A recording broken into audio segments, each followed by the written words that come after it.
ನಾನು ಬೇಕಂತ ಕೇಳಿಲ್ಲ, ಅವ್ರು ಕೊಡ್ತೀವಿ ಅಂದರೆ ತೊಗೋತೀನಿ ಅಂತ ಹೇಳಿರೋದು ನಾನು ಅಷ್ಟೇ.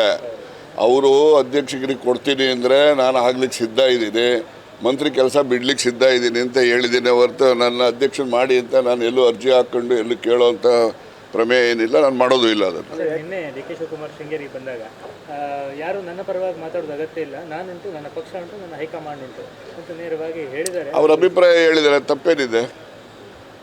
ತಪ್ಪೇನಿದೆ? ಈಗ 113 ಜನ ಶಾಸಕರು ಬೇಕು ಸರ್ಕಾರ ಮಾಡಲಿಕ್ಕೆ, ಅದು ಅವ್ರ ಗಮನದಲ್ಲೂ ಇದೆ. ಅದು ಏನೋ ಹೇಳಿದ್ದಾರೆ, ಹೇಳಿದ್ದಕ್ಕೆ ನಾನೇ ಕಾಮೆಂಟ್ ಮಾಡೋಕ್ಕೆ ಹೋಗಲಿ. ಪಕ್ಷ ಸಂಘಟನೆ ಅಲ್ಲ ರೀ, ಪಕ್ಷದಲ್ಲಿ ಏನು ತಳ ಸಮುದಾಯಗಳಿದ್ದಾವೆ, ತಳ ಸಮುದಾಯಗಳನ್ನು ವಿಶ್ವಾಸಕ್ಕೆ ತಗೊಂಡು ಪಕ್ಷವನ್ನು ಸಂಘಟನೆ ಮಾಡಬೇಕು ಅಂತಕ್ಕಂಥ ಉದ್ದೇಶ ನಂದು. ಅಂದಾಕ್ಷಣಕ್ಕೆ ಬೇರೆ ಸಮುದಾಯಗಳನ್ನು ವಿರೋಧ ಮಾಡಬೇಕು, ದ್ವೇಷ ಮಾಡಬೇಕು ಅಂತಕ್ಕಂಥದ್ದಲ್ಲ. ಅವರ ಜೊತೆಯಲ್ಲಿ ಈ ಜನರಲ್ಲೂ ಕೂಡ ವಿಶ್ವಾಸವನ್ನು ಮೂಡಿಸ್ತಕ್ಕಂಥ ಕೆಲಸವನ್ನು ಮಾಡುವ ಅಗತ್ಯತೆ ಇದೆ ಅನ್ನೋದನ್ನು ನನ್ನ ಗಮನದಲ್ಲಿದೆ. ಆ ಒಂದು ಅಗತ್ಯತೆಯಂತೆ ಕೆಲಸ ಮಾಡಲಿಕ್ಕೆ ನಾನು ಅವಕಾಶ ಕೊಟ್ಟರೆ ಮಾಡ್ತೀನಿ ಅಂತ ಹೇಳಿದ್ದೇನೆ ಹೊರತು ನೀವು ನನಗೆ ಅಧ್ಯಕ್ಷರು ಮಾಡಲೇಬೇಕು ಅಂತ ಎಲ್ಲೂ ಒತ್ತಾಯ ಏನಿಲ್ಲ ನಂದು. ಏನದು ನಾನು ಹೇಳಲಿಕ್ಕಾಗ್ತದಾ? ಜನ ಮಾತಾಡಬೇಕು ಅದ್ರ ಬಗ್ಗೆ. ನಂದು ಪ್ಲ್ಯಾನ್ ಅಂದರೆ ಮತ್ತು ನೋಡಿ, ಅಸೆಂಬ್ಲಿ ಪಾರ್ಲಿಮೆಂಟ್ ಬರ್ತಕ್ಕಂಥದ್ದು ಅದು ಒಂದು ಹಂತದ ಮುಖಂಡರಿಗೆ ಅಧಿಕಾರ ಕೊಡುವಂಥದ್ದು. ಈ ಗ್ರಾಮ ಪಂಚಾಯಿತಿ, ಜಿಲ್ಲಾ ಪಂಚಾಯಿತಿ, ತಾಲೂಕು ಪಂಚಾಯಿತಿ ಕಾಂಗ್ರೆಸ್ಸಿನ ಆಧಾರ ಸ್ತಂಭ ಕಾರ್ಯಕರ್ತರಿಗೆ ಅಧಿಕಾರವನ್ನು ಕೊಡುವಂತಹ ಚುನಾವಣೆಗಳು. ಆ ಚುನಾವಣೆಗಳನ್ನು ನಾವು ಬಹಳ ತೀವ್ರವಾಗಿ ಪರಿಗಣನೆ ಮಾಡಿ ಅಧಿಕಾರವನ್ನು ಕಾರ್ಯಕರ್ತರಿಗೆ ಹಂಚಿದ್ರೆ ಪಕ್ಷ ಸಂಘಟನೆ ಆಗ್ತದೆ. ಮುಂದಿನ ಚುನಾವಣೆಗಳು ಲೋಕಸಭೆ ಇರ್ಬೋದು, ವಿಧಾನಸಭೆ ಇರ್ಬೋದು, ಕಾರ್ಯಕರ್ತರು ಹೆಚ್ಚು ಉತ್ಸಾಹದಿಂದ ಪಕ್ಷದ ಪರವಾಗಿ ಕೆಲಸ ಮಾಡ್ತಾರೆ ಅಂತಕ್ಕಂಥ ದೃಷ್ಟಿಯಿಂದ ಅವರಿಗೆ ಅಧಿಕಾರವನ್ನು ಕೊಡಿಸುವಂತಕ್ಕಂಥ ಒಂದು ಮನಸ್ಥಿತಿ ಇಟ್ಕೊಂಡು ನಾನು ಮಾತುಗಳನ್ನು ಹೇಳಿದ್ದೀನಿ. ನಾವು ಕೇಳುವಷ್ಟು ಬಡ ರಾಜಕೀಯ ಇದೆಯಾ ನಿಜವಾಗಿ? ನಾವಿಲ್ಲೆಲ್ಲ ಕೇಳುವಷ್ಟು ಬಡ ರಾಜಕೀಯ ಆಗ್ತಾ ಇದೆಯಾ? ಯಾವ ಪಕ್ಷದಲ್ಲಿಲ್ಲ, ಒಂದಲ್ಲಿ ಜಾಸ್ತಿ ಇರ್ಬೋದು, ಒಂದಲ್ಲಿ ಕಡಿಮೆ ಇರ್ಬೋದು ಅಷ್ಟೇ. ಅಲ್ಲೆಲ್ಲ ನಾನು ಯಾವುದೇ ಹೇಳಕ್ಕೆ ಹೋಗಲಿಲ್ಲ. ಯಾವುದ್ರಲ್ಲಿ BJP, ಕಾಂಗ್ರೆಸ್, JDS ಅಲ್ಲಿಲ್ಲ, ಇರೋದು 20 ಜನ MLAಗಳಿದ್ರೆ ಅಲ್ಲೂ ಕೂಡ ಎಷ್ಟು ಬಣ ರಾಜಕೀಯ ಇದೆ. ಒಂದಲ್ಲಿ ಜಾಸ್ತಿ ಇರ್ಬೋದು, ಒಂದಲ್ಲಿ ಕಡಿಮೆ ಇರೋದು. ರಾಜಕೀಯ ಅಂತ ಅಂದಮೇಲೆ ಕಾಂಗ್ರೆಸ್ 1887 ಪ್ರಾರಂಭ ಆದಾಗಲೇ ಕಾಂಗ್ರೆಸ್ನಲ್ಲೂ ಬಣ ರಾಜಕೀಯ ಇತ್ತಪ್ಪ ಆಗಲೇ. ಅದರಿಂದ ಅದಿರೋದು ಒಂದು ರೀತಿ ಪ್ರಜಾಪ್ರಭುತ್ವ ವ್ಯವಸ್ಥೆಗೆ ಭಾಳ ಒಳ್ಳೆಯದು ಅಂತಲೇ ನನ್ನ ಅಭಿಪ್ರಾಯ. ಅದು ನನಗೆ ಗೊತ್ತಿಲ್ಲ, ಅದು ಅವ್ರು ಹೇಳಬೇಕು. ನಾನು ಎಲ್ಲರೂ ಹೇಳಿದ್ದೀನ? ಅಲ್ಲ, ನೋಡಿ, ಪವರ್ ಶೇರಿಂಗು ಹೈಕಮಾಂಡ್ ಮಟ್ಟದಲ್ಲಿ ನಿರ್ಣಯ ಆಗ್ತಕ್ಕಂಥದ್ದು. ಪವರ್ ಶೇರಿಂಗ್ ಆಗಿದೆಯೋ ಗೊತ್ತಿಲ್ಲ, ಆಗಿಲ್ವೋ ಅದು ಗೊತ್ತಿಲ್ಲ. ಏನಿದ್ರು ಕೂಡ ಅಂತಿಮವಾಗಿ ಹೈಕಮಾಂಡ್ನವ್ರು ನಿರ್ಣಯ ಮಾಡ್ತಾರೆ. ನಾನು ಕಾಂಗ್ರೆಸ್ ಪಕ್ಷದ ಜೊತೆ ಸಿದ್ದರಾಮಯ್ಯನವರು ಮುಖ್ಯಮಂತ್ರಿ ಇದ್ದಾರೆ, ನಾನು ಅವರ ಸಚಿವ ಸಂಪುಟದಲ್ಲಿ ಸಚಿವನಾಗಿದ್ದೇನೆ. ನಮ್ಮ ಲೀಡರನ್ನು ನಾನು ಡಿಫೆಂಡ್ ಮಾಡ್ತಕ್ಕಂಥ ಕೆಲಸ ನನ್ನ ಜವಾಬ್ದಾರಿ. ನಾನು ಬೇಕಂತ ಕೇಳಿಲ್ಲ, ಅವ್ರು ಕೊಡ್ತೀವಿ ಅಂದರೆ ತೊಗೋತೀನಿ ಅಂತ ಹೇಳಿರೋದು ನಾನು ಅಷ್ಟೇ. ಅವರು ಅಧ್ಯಕ್ಷರಿಗೆ ಕೊಡ್ತೀನಿ ಅಂದರೆ ನಾನು ಆಗ್ಲಿಕ್ಕೆ ಸಿದ್ಧ ಇದ್ದೀನಿ, ಮಂತ್ರಿ ಕೆಲಸ ಬಿಡ್ಲಿಕ್ಕೆ ಸಿದ್ಧ ಇದ್ದೀನಿ ಅಂತ ಹೇಳಿದ್ದೀನಿ ಹೊರತು ನನ್ನ ಅಧ್ಯಕ್ಷನ ಮಾಡಿ ಅಂತ ನಾನು ಎಲ್ಲೂ ಅರ್ಜಿ ಹಾಕ್ಕೊಂಡು ಎಲ್ಲೂ ಕೇಳೋವಂಥ ಪ್ರಮೇಯ ಏನಿಲ್ಲ, ನಾನು ಮಾಡೋದು ಇಲ್ಲ ಅದನ್ನು. ನಿನ್ನೆ ಡಿ ಕೆ ಶಿವಕುಮಾರ್ ಶೃಂಗೇರಿ ಬಂದಾಗ ಯಾರು ನನ್ನ ಪರವಾಗಿ ಮಾತಾಡೋದು ಅಗತ್ಯ ಇಲ್ಲ, ನಾನುಂಟು, ನನ್ನ ಪಕ್ಷ ಉಂಟು, ನನ್ನ ಹೈಕಮಾಂಡ್ ಉಂಟು ಅಂತ ನೇರವಾಗಿ ಹೇಳಿದ್ದಾರೆ. ಅವ್ರ ಅಭಿಪ್ರಾಯ ಹೇಳಿದ್ದಾರೆ, ತಪ್ಪೇನಿದೆ? ಈಗ 113 ಜನ ಶಾಸಕರು ಬೇಕು ಸರ್ಕಾರ ಮಾಡಲಿಕ್ಕೆ, ಅದು ಅವ್ರ ಗಮನದಲ್ಲೂ ಇದೆ. ಅದು ಏನೋ ಹೇಳಿದ್ದಾರೆ, ಹೇಳಿದ್ದಕ್ಕೆ ನಾನೇ ಕಾಮೆಂಟ್ ಮಾಡೋಕ್ಕೆ ಹೋಗಲಿ. ಪಕ್ಷ ಸಂಘಟನೆ ಅಲ್ಲ ರೀ, ಪಕ್ಷದಲ್ಲಿ ಏನು ತಳ ಸಮುದಾಯಗಳಿದ್ದಾವೆ, ತಳ ಸಮುದಾಯಗಳನ್ನು ವಿಶ್ವಾಸಕ್ಕೆ ತಗೊಂಡು ಪಕ್ಷವನ್ನು ಸಂಘಟನೆ ಮಾಡಬೇಕು ಅಂತಕ್ಕಂಥ ಉದ್ದೇಶ ನಂದು. ಅಂದಾಕ್ಷಣಕ್ಕೆ ಬೇರೆ ಸಮುದಾಯಗಳನ್ನು ವಿರೋಧ ಮಾಡಬೇಕು, ದ್ವೇಷ ಮಾಡಬೇಕು ಅಂತಕ್ಕಂಥದ್ದಲ್ಲ. ಅವರ ಜೊತೆಯಲ್ಲಿ ಈ ಜನರಲ್ಲೂ ಕೂಡ ವಿಶ್ವಾಸವನ್ನು ಮೂಡಿಸ್ತಕ್ಕಂಥ ಕೆಲಸವನ್ನು ಮಾಡುವ ಅಗತ್ಯತೆ ಇದೆ ಅನ್ನೋದನ್ನು ನನ್ನ ಗಮನದಲ್ಲಿದೆ. ಆ ಒಂದು ಅಗತ್ಯತೆಯಂತೆ ಕೆಲಸ ಮಾಡಲಿಕ್ಕೆ ನಾನು ಅವಕಾಶ ಕೊಟ್ಟರೆ ಮಾಡ್ತೀನಿ ಅಂತ ಹೇಳಿದ್ದೇನೆ ಹೊರತು ನೀವು ನನಗೆ ಅಧ್ಯಕ್ಷರು ಮಾಡಲೇಬೇಕು ಅಂತ ಎಲ್ಲೂ ಒತ್ತಾಯ ಏನಿಲ್ಲ ನಂದು. ಏನದು ನಾನು ಹೇಳಲಿಕ್ಕಾಗ್ತದಾ? ಜನ ಮಾತಾಡಬೇಕು ಅದ್ರ ಬಗ್ಗೆ. ನಂದು ಪ್ಲ್ಯಾನ್ ಅಂದರೆ ಮತ್ತು ನೋಡಿ, ಅಸೆಂಬ್ಲಿ ಪಾರ್ಲಿಮೆಂಟ್ ಬರ್ತಕ್ಕಂಥದ್ದು ಅದು ಒಂದು ಹಂತದ ಮುಖಂಡರಿಗೆ ಅಧಿಕಾರ ಕೊಡುವಂಥದ್ದು. ಈ ಗ್ರಾಮ ಪಂಚಾಯಿತಿ, ಜಿಲ್ಲಾ ಪಂಚಾಯಿತಿ, ತಾಲೂಕು ಪಂಚಾಯಿತಿ ಕಾಂಗ್ರೆಸ್ಸಿನ ಆಧಾರ ಸ್ತಂಭ ಕಾರ್ಯಕರ್ತರಿಗೆ ಅಧಿಕಾರವನ್ನು ಕೊಡುವಂತಹ ಚುನಾವಣೆಗಳು. ಆ ಚುನಾವಣೆಗಳನ್ನು ನಾವು ಬಹಳ ತೀವ್ರವಾಗಿ ಪರಿಗಣನೆ ಮಾಡಿ ಅಧಿಕಾರವನ್ನು ಕಾರ್ಯಕರ್ತರಿಗೆ ಹಂಚಿದ್ರೆ ಪಕ್ಷ ಸಂಘಟನೆ ಆಗ್ತದೆ. ಮುಂದಿನ ಚುನಾವಣೆಗಳು ಲೋಕಸಭೆ ಇರ್ಬೋದು, ವಿಧಾನಸಭೆ ಇರ್ಬೋದು, ಕಾರ್ಯಕರ್ತರು ಹೆಚ್ಚು ಉತ್ಸಾಹದಿಂದ ಪಕ್ಷದ ಪರವಾಗಿ ಕೆಲಸ ಮಾಡ್ತಾರೆ ಅಂತಕ್ಕಂಥ ದೃಷ್ಟಿಯಿಂದ ಅವರಿಗೆ ಅಧಿಕಾರವನ್ನು ಕೊಡಿಸುವಂತಕ್ಕಂಥ ಒಂದು ಮನಸ್ಥಿತಿ ಇಟ್ಕೊಂಡು ನಾನು ಮಾತುಗಳನ್ನು ಹೇಳಿದ್ದೀನಿ. ಸರ್, ನಾವು ಕೇಳುವಷ್ಟು ಬಡ ರಾಜಕೀಯ ಇದೆಯಾ ನಿಜವಾಗಿ? ನಾವಿಲ್ಲೆಲ್ಲ ಕೇಳುವಷ್ಟು ಬಡ ರಾಜಕೀಯ ಆಗ್ತಾ ಇದೆಯಾ? ಯಾವ ಪಕ್ಷದಲ್ಲಿಲ್ಲ. ಒಂದಲ್ಲಿ ಜಾಸ್ತಿ ಇರ್ಬೋದು, ಒಂದಲ್ಲಿ ಕಡಿಮೆ ಇರ್ಬೋದು ಅಷ್ಟೇ. ಬಿಜೆಪಿ ಜೋರಾಗ್ತಾ ಇದೆ. ಅಲ್ಲೆಲ್ಲ ನಾನು ಯಾವುದೇ ಹೇಳಕ್ಕೆ ಹೋಗಲಿಲ್ಲ. ಯಾವುದೇ B J P, Congress, JDS ಅಲ್ಲಿಲ್ಲ. ಇರೋದು 20 ಜನ MLAಗಳಿದ್ರೆ ಅಲ್ಲೂ ಕೂಡ ಎಷ್ಟು ಬಣ ರಾಜಕೀಯ ಇದೆ. ಒಂದಲ್ಲಿ ಜಾಸ್ತಿ ಇರ್ಬೋದು, ಒಂದಲ್ಲಿ ಕಡಿಮೆ ರಾಜಕೀಯ ಅಂತ ಅಂದಮೇಲೆ ಕಾಂಗ್ರೆಸ್ 1887 ಪ್ರಾರಂಭ ಆದಾಗಲೇ ಕಾಂಗ್ರೆಸ್ನಲ್ಲೂ ಬಣ ರಾಜಕೀಯ ಇತ್ತಪ್ಪ ಆಗಲೇ. ಅದರಿಂದ ಅದಿರೋದು ಒಂದು ರೀತಿ ಪ್ರಜಾಪ್ರಭುತ್ವ ವ್ಯವಸ್ಥೆಗೆ ಭಾಳ ಒಳ್ಳೆಯದು ಅಂತಲೇ ನನ್ನ ಅಭಿಪ್ರಾಯ. ಅದು ನನಗೆ ಗೊತ್ತಿಲ್ಲ, ಅದು ಅವ್ರು ಹೇಳಬೇಕು. ನಾನು ಎಲ್ಲರೂ ಹೇಳಿದ್ದೀನ? ಅಲ್ಲ, ನೋಡಿ, ಪವರ್ ಶೇರಿಂಗು ಹೈಕಮಾಂಡ್ ಮಟ್ಟದಲ್ಲಿ ನಿರ್ಣಯ ಆಗ್ತಕ್ಕಂಥದ್ದು.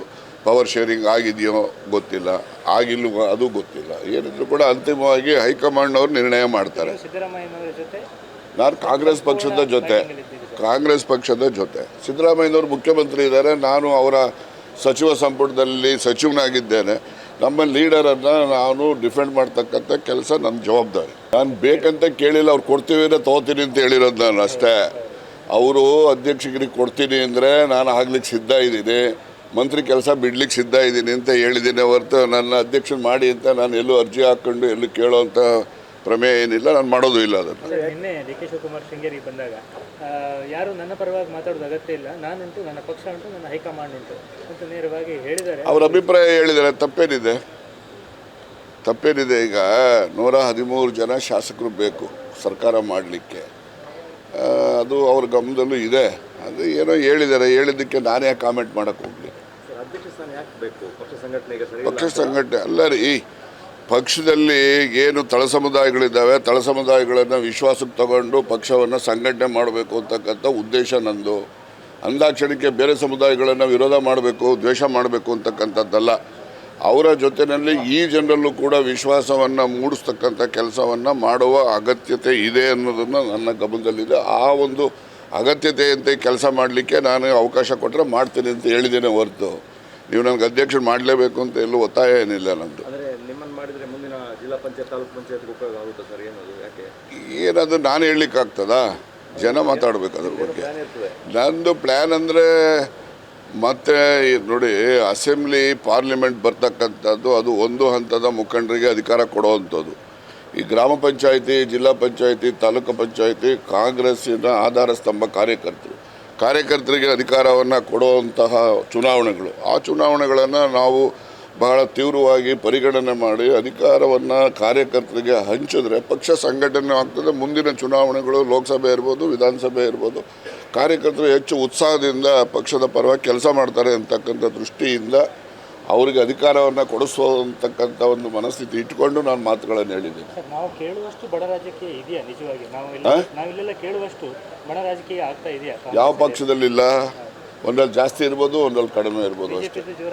ಅಲ್ಲೆಲ್ಲ ನಾನು ಯಾವುದೇ ಹೇಳಕ್ಕೆ ಹೋಗಲಿಲ್ಲ. ಯಾವುದೇ BJP, ಕಾಂಗ್ರೆಸ್, JDS ಅಲ್ಲಿಲ್ಲ. ಇರೋದು 20 ಜನ MLAಗಳಿದ್ರೆ ಅಲ್ಲೂ ಕೂಡ ಎಷ್ಟು ಬಣ ರಾಜಕೀಯ ಇದೆ.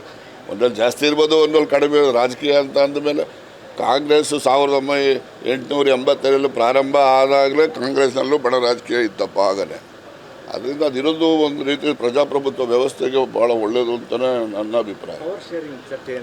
ಅದು ನನಗೆ ಗೊತ್ತಿಲ್ಲ, ಅದು ಅವ್ರು ಹೇಳಬೇಕು. ನಾನು ಎಲ್ಲರೂ ಹೇಳಿದ್ದೀನ? ಅಲ್ಲ, ನೋಡಿ, ಪವರ್ ಶೇರಿಂಗು ಹೈಕಮಾಂಡ್ ಮಟ್ಟದಲ್ಲಿ ನಿರ್ಣಯ ಆಗ್ತಕ್ಕಂಥದ್ದು.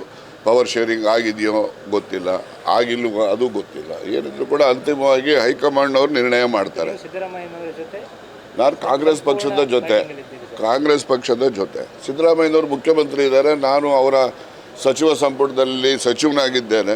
ನಮ್ಮ ಲೀಡರನ್ನು ನಾನು ಡಿಫೆಂಡ್ ಮಾಡ್ತಕ್ಕಂಥ ಕೆಲಸ ನನ್ನ ಜವಾಬ್ದಾರಿ. ನಾನು ಬೇಕಂತ ಕೇಳಿಲ್ಲ, ಅವ್ರು ಕೊಡ್ತೀವಿ ಅಂದರೆ ತೊಗೋತೀನಿ ಅಂತ ಹೇಳಿರೋದು ನಾನು ಅಷ್ಟೇ.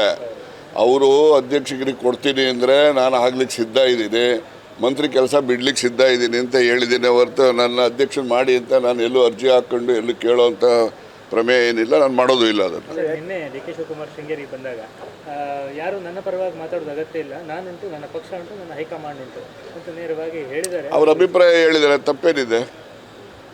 ತಪ್ಪೇನಿದೆ? ಈಗ 113 ಜನ ಶಾಸಕರು ಬೇಕು ಸರ್ಕಾರ ಮಾಡಲಿಕ್ಕೆ. ಅದು ಅವ್ರ ಗಮನದಲ್ಲೂ ಇದೆ. ಅದು ಏನೋ ಹೇಳಿದ್ದಾರೆ, ಹೇಳಿದ್ದಕ್ಕೆ ನಾನೇ ಕಾಮೆಂಟ್ ಮಾಡೋಕ್ಕೆ ಹೋಗಲಿ. ಅಧ್ಯಕ್ಷ ಸ್ಥಾನ ಯಾಕೆ ಬೇಕು? ಪಕ್ಷ ಸಂಘಟನೆಗೆ ಸರಿ ಪಕ್ಷ ಸಂಘಟನೆ ಅಲ್ಲ ರೀ. ಪಕ್ಷದಲ್ಲಿ ಏನು ತಳ ಸಮುದಾಯಗಳಿದ್ದಾವೆ, ತಳ ಸಮುದಾಯಗಳನ್ನು ವಿಶ್ವಾಸಕ್ಕೆ ತಗೊಂಡು ಪಕ್ಷವನ್ನು ಸಂಘಟನೆ ಮಾಡಬೇಕು ಅಂತಕ್ಕಂಥ ಉದ್ದೇಶ ನಂದು. ಅಂದಾಕ್ಷಣಕ್ಕೆ ಬೇರೆ ಸಮುದಾಯಗಳನ್ನು ವಿರೋಧ ಮಾಡಬೇಕು, ದ್ವೇಷ ಮಾಡಬೇಕು ಅಂತಕ್ಕಂಥದ್ದಲ್ಲ. ಅವರ ಜೊತೆಯಲ್ಲಿ ಈ ಜನರಲ್ಲೂ ಕೂಡ ವಿಶ್ವಾಸವನ್ನು ಮೂಡಿಸ್ತಕ್ಕಂಥ ಕೆಲಸವನ್ನು ಮಾಡುವ ಅಗತ್ಯತೆ ಇದೆ ಅನ್ನೋದನ್ನು ನನ್ನ ಗಮನದಲ್ಲಿದೆ. ಆ ಒಂದು ಅಗತ್ಯತೆಯಂತೆ ಕೆಲಸ ಮಾಡಲಿಕ್ಕೆ ನಾನು ಅವಕಾಶ ಕೊಟ್ಟರೆ ಮಾಡ್ತೀನಿ ಅಂತ ಹೇಳಿದ್ದೇನೆ ಹೊರತು ನೀವು ನನಗೆ ಅಧ್ಯಕ್ಷರು ಮಾಡಲೇಬೇಕು ಅಂತ ಎಲ್ಲೂ ಒತ್ತಾಯ ಏನಿಲ್ಲ ನಂದು. ಅಂದರೆ ನಿಮ್ಮನ್ನು ಮಾಡಿದರೆ ಮುಂದಿನ ಜಿಲ್ಲಾ ಪಂಚಾಯತ್ ತಾಲೂಕು ಪಂಚಾಯತ್ಗೆ ಉಪಯೋಗ ಆಗುತ್ತೆ ಸರ್? ಏನದು ಯಾಕೆ? ಏನದು ನಾನು ಹೇಳಲಿಕ್ಕಾಗ್ತದಾ? ಜನ ಮಾತಾಡಬೇಕು ಅದ್ರ ಬಗ್ಗೆ. ಪ್ಲಾನ್ ಇರ್ತದೆ. ನಂದು ಪ್ಲ್ಯಾನ್ ಅಂದರೆ ಮತ್ತೆ ನೋಡಿ, ಅಸೆಂಬ್ಲಿ ಪಾರ್ಲಿಮೆಂಟ್ ಬರ್ತಕ್ಕಂಥದ್ದು ಅದು ಒಂದು ಹಂತದ ಮುಖಂಡರಿಗೆ ಅಧಿಕಾರ ಕೊಡುವಂಥದ್ದು. ಈ ಗ್ರಾಮ ಪಂಚಾಯಿತಿ, ಜಿಲ್ಲಾ ಪಂಚಾಯಿತಿ, ತಾಲೂಕು ಪಂಚಾಯಿತಿ ಕಾಂಗ್ರೆಸ್ಸಿನ ಆಧಾರ ಸ್ತಂಭ ಕಾರ್ಯಕರ್ತರಿಗೆ ಅಧಿಕಾರವನ್ನು ಕೊಡುವಂತಹ ಚುನಾವಣೆಗಳು. ಆ ಚುನಾವಣೆಗಳನ್ನು ನಾವು ಬಹಳ ತೀವ್ರವಾಗಿ ಪರಿಗಣನೆ ಮಾಡಿ ಅಧಿಕಾರವನ್ನು ಕಾರ್ಯಕರ್ತರಿಗೆ ಹಂಚಿದ್ರೆ ಪಕ್ಷ ಸಂಘಟನೆ ಆಗ್ತದೆ. ಮುಂದಿನ ಚುನಾವಣೆಗಳು ಲೋಕಸಭೆ ಇರ್ಬೋದು, ವಿಧಾನಸಭೆ ಇರ್ಬೋದು, ಕಾರ್ಯಕರ್ತರು ಹೆಚ್ಚು ಉತ್ಸಾಹದಿಂದ ಪಕ್ಷದ ಪರವಾಗಿ ಕೆಲಸ ಮಾಡ್ತಾರೆ ಅಂತಕ್ಕಂಥ ದೃಷ್ಟಿಯಿಂದ ಅವರಿಗೆ ಅಧಿಕಾರವನ್ನು ಕೊಡಿಸುವಂತಕ್ಕಂಥ ಒಂದು ಮನಸ್ಥಿತಿ ಇಟ್ಕೊಂಡು ನಾನು ಮಾತುಗಳನ್ನು ಹೇಳಿದ್ದೀನಿ. ಸರ್, ನಾವು ಕೇಳುವಷ್ಟು ಬಡ ರಾಜಕೀಯ ಇದೆಯಾ ನಿಜವಾಗಿ? ನಾವಿಲ್ಲೆಲ್ಲ ಕೇಳುವಷ್ಟು ಬಡ ರಾಜಕೀಯ ಆಗ್ತಾ ಇದೆಯಾ? ಯಾವ ಪಕ್ಷದಲ್ಲಿಲ್ಲ. ಒಂದಲ್ಲಿ ಜಾಸ್ತಿ ಇರ್ಬೋದು, ಒಂದಲ್ಲಿ ಕಡಿಮೆ ಇರ್ಬೋದು ಅಷ್ಟೇ. ಜೋರಾಗ್ತಾ ಇದೆ. ಅಲ್ಲೆಲ್ಲ ನಾನು ಯಾವುದೇ ಹೇಳಕ್ಕೆ ಹೋಗಲಿಲ್ಲ. ಯಾವುದೇ BJP, ಕಾಂಗ್ರೆಸ್, JDS ಅಲ್ಲಿಲ್ಲ. ಇರೋದು 20 ಜನ MLAಗಳಿದ್ರೆ ಅಲ್ಲೂ ಕೂಡ ಎಷ್ಟು ಬಣ ರಾಜಕೀಯ ಇದೆ. ಒಂದಲ್ಲಿ ಜಾಸ್ತಿ ಇರ್ಬೋದು, ಒಂದಲ್ಲಿ ಕಡಿಮೆ ರಾಜಕೀಯ ಅಂತ ಅಂದಮೇಲೆ ಕಾಂಗ್ರೆಸ್ 1887 ಪ್ರಾರಂಭ ಆದಾಗಲೇ ಕಾಂಗ್ರೆಸ್ನಲ್ಲೂ ಬಣ ರಾಜಕೀಯ ಇತ್ತಪ್ಪ ಆಗಲೇ. ಅದರಿಂದ ಅದಿರೋದು ಒಂದು ರೀತಿ ಪ್ರಜಾಪ್ರಭುತ್ವ ವ್ಯವಸ್ಥೆಗೆ ಭಾಳ ಒಳ್ಳೆಯದು ಅಂತಲೇ ನನ್ನ ಅಭಿಪ್ರಾಯ. ಪವರ್ ಶೇರಿಂಗ್ ಚರ್ಚೆ ಏನು ಸರ್? ಅದು ನನಗೆ ಗೊತ್ತಿಲ್ಲ, ಅದು ಅವ್ರು ಹೇಳಬೇಕು. ನೀವೇ ನಾನು ಎಲ್ಲರೂ ಹೇಳಿದ್ದೀನ? ನಿಮ್ಗೆ ಗೊತ್ತಿರ್ತದೆ ಅಂತ? ಅಲ್ಲ, ನೋಡಿ, ಪವರ್ ಶೇರಿಂಗು ಹೈಕಮಾಂಡ್ ಮಟ್ಟದಲ್ಲಿ ನಿರ್ಣಯ ಆಗ್ತಕ್ಕಂಥದ್ದು. ಪವರ್ ಶೇರಿಂಗ್ ಆಗಿದೆಯೋ ಗೊತ್ತಿಲ್ಲ, ಆಗಿಲ್ವೋ ಅದು ಗೊತ್ತಿಲ್ಲ. ಏನಿದ್ರು ಕೂಡ ಅಂತಿಮವಾಗಿ ಹೈಕಮಾಂಡ್ನವ್ರು ನಿರ್ಣಯ ಮಾಡ್ತಾರೆ. ಸಿದ್ದರಾಮಯ್ಯನವರ ಜೊತೆ ನಾನು ಕಾಂಗ್ರೆಸ್ ಪಕ್ಷದ ಜೊತೆ ಸಿದ್ದರಾಮಯ್ಯನವರು ಮುಖ್ಯಮಂತ್ರಿ ಇದ್ದಾರೆ. ನಾನು ಅವರ ಸಚಿವ ಸಂಪುಟದಲ್ಲಿ ಸಚಿವನಾಗಿದ್ದೇನೆ. ನಮ್ಮ ಲೀಡರನ್ನು ನಾನು ಡಿಫೆಂಡ್ ಮಾಡ್ತಕ್ಕಂಥ ಕೆಲಸ ನನ್ನ ಜವಾಬ್ದಾರಿ.